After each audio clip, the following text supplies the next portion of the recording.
be talking about global warming and any other environmental issues that you're eager to learn about. Some of the issues which we will talk about include energy scarcity, deforestation, floods, droughts, or eco-terrorism. Now please, walk with us. Our good friend Dimitri Loza is working here on a rare specimen of a bird. Shh! Crikey, mate, we can see here an endangered species in its natural habitat. Do not come too close to it or it may bite.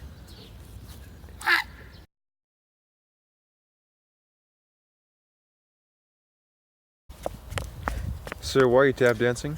To show what happens to poor trees when eco-terrorists strike in our heartland. Now, eco-terrorism, you may think it's quite vague, but it's actually quite a specific term. It refers to acts of violence committed in support of ecological or political causes against specific places. Now please, let us stroll through the Garden of Eden of BISM 3. Such a beautiful garden, don't you think? Yes, quite. Now, eco-terrorists, they use two main tactics to further their gains. For example, this poor tree, they would insert a metal spike into this tree and wait for a lumberjack to come, and as the lumberjack would be cutting the tree, his saw would malfunction and it could potentially cut off his legs or hands. Now the second tactic is arson.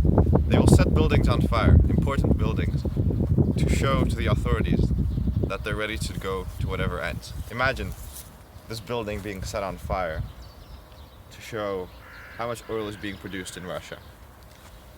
The most famous example of eco-terrorism were the 2008 and 2009 British Columbia bombings. This is where an oil field in Canada, British Columbia, was attacked 4 times in the space of 4 months. Fortunately, no people were harmed, but even so, it cost the company millions of dollars to repair. And this just proves that eco-terrorism is not something important for major corporations. They will not stop because they are being bombed or because their people are dying. They have enough money to repair their sites, hire new people. It will not have a drastic effect on them. So because of that, eco-terrorism, in my opinion, it can't work because of the danger to people's lives, and the effect on major corporations will not be occurring.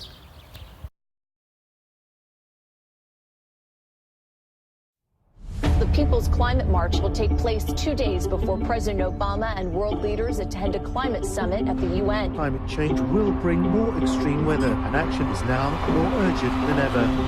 Millions of people around the world gather in the largest climate action march in history. The biggest gathering seeking to address climate change ever. 2,000 rallies in 162 countries, from Paris, Melbourne, Australia, Rio de Janeiro. Activists are filling the streets to demand action on climate change. We are here because we are redefining this moment, this movement, this time.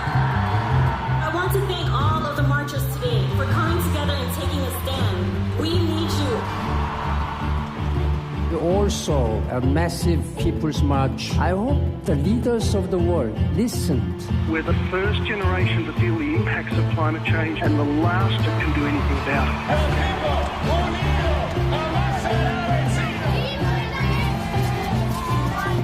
Time is running out. Don't give up the fight. Our citizens keep marching. We cannot pretend we do not hear them. We have to answer the call. Climate change is a current issue of discussion, and now more than ever, activists are trying to make governments listen, with protests happening all over the world. There are only a few days left until 150 countries sign a pact to reduce greenhouse gas emissions to net zero later within this century. And protesters are targeting fossil fuel producers, governments, and companies perceived to be slowing these efforts in order to cut down emissions.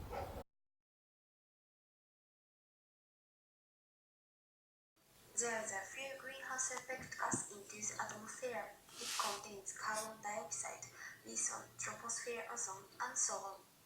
It's like a house surrounding the Earth.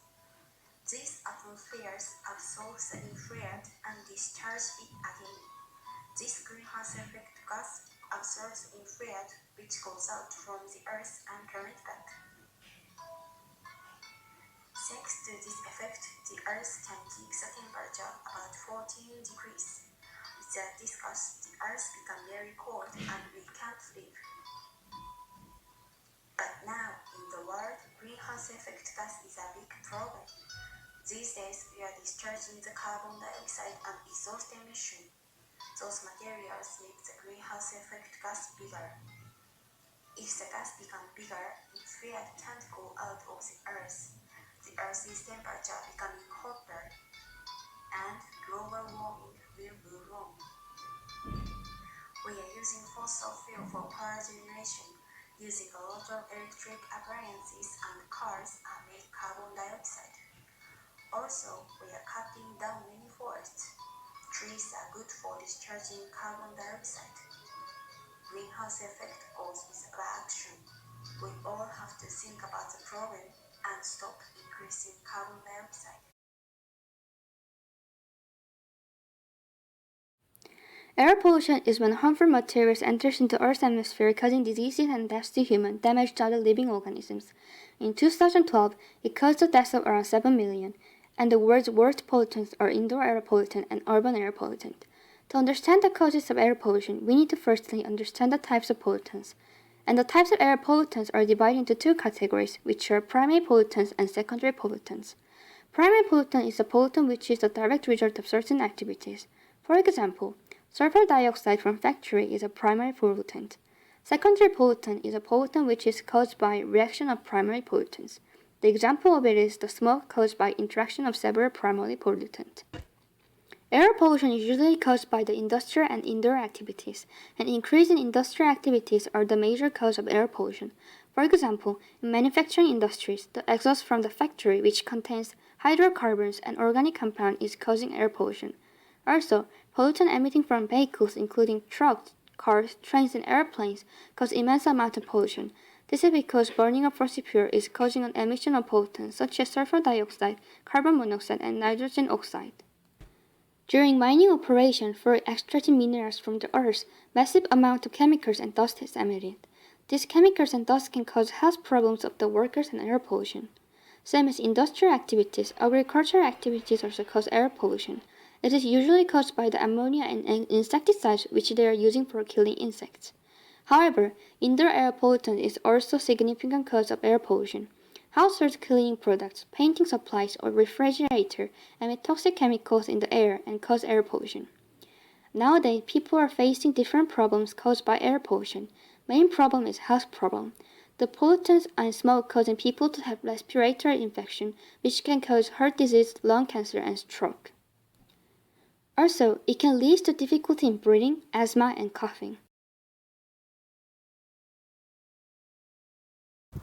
Many people don't realize how they're damaging the environment and how they're releasing carbon dioxide in the atmosphere. For example, these two guys are having a bonfire.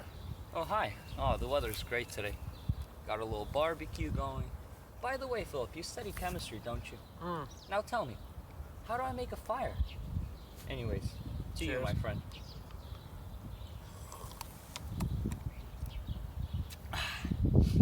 You might think the only carbon released is the one from the combustion of the carbon in the wood, but actually think about the carbon used to transport the wood, the carbon used to chop the tree down, and the carbon used to actually make coal out of the wood.